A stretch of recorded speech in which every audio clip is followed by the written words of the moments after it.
Today we're going to talk about capital control. What is capital control and why is it important? Certain countries have capital control, meaning they don't allow the free float of capital in and out of their country.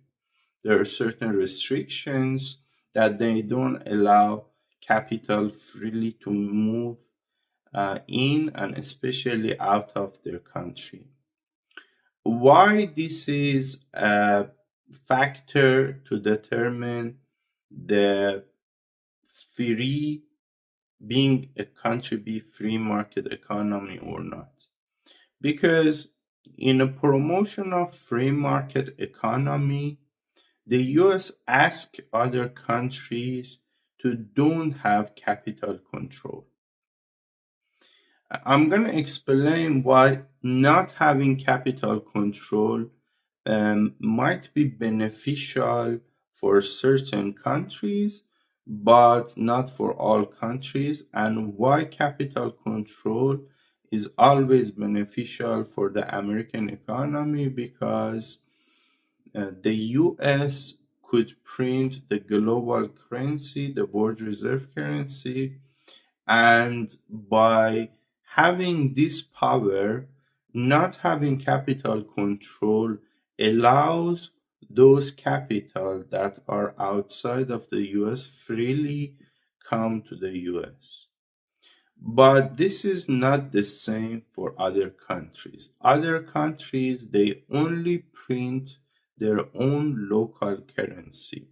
Their own local currency is limited and is scarce, means they cannot print as much money as they want because they cause hyperinflation. So what happens then is because they don't have power of printing global currency, if in case there is global uncertainty and global economic uncertainty somewhere in the world, the capital move out of those smaller economies in a pace that destabilize their economies.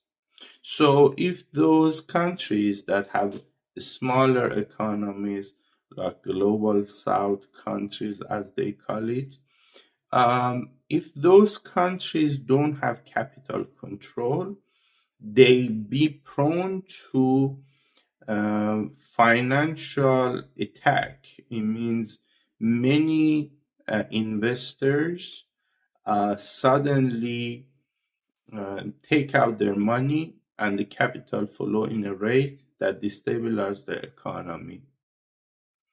There are historical precedent for that. For example, in 1997 Asian financial crisis, certain countries like Thailand and South Korea and few other Southeast Asian countries suffered from outflow of capital from their country, and the economy destabilized and the economy was hurt.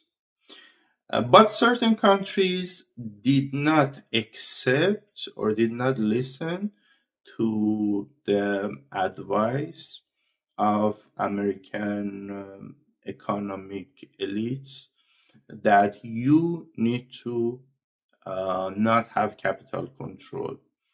And one of those countries that did not listen to those advices were China. China kept its capital control. Because China kept its capital control, they were not hurt by 1997 financial crisis because they had certain restriction and guardrail that don't allow the sudden outflow of capital from their countries.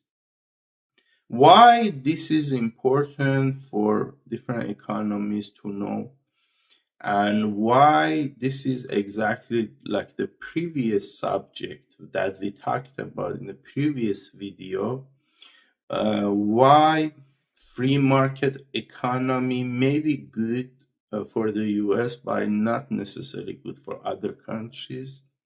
Exactly like the previous subject that we talked, having a free market economy for smaller countries could be hurtful to their economy because the capital could flow out of their country at a rate that could be destabilizing.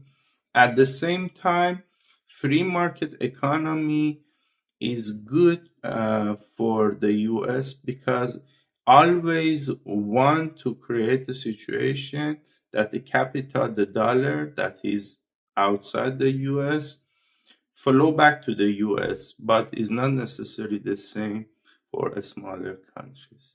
Thank you.